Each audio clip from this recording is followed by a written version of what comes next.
How do you fix Game of Thrones Kingsroad is crashing on Steam? So first you want to go to your library, right click on the game and open up the properties.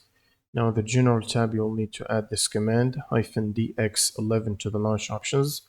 Then go to installed files and verify the game files.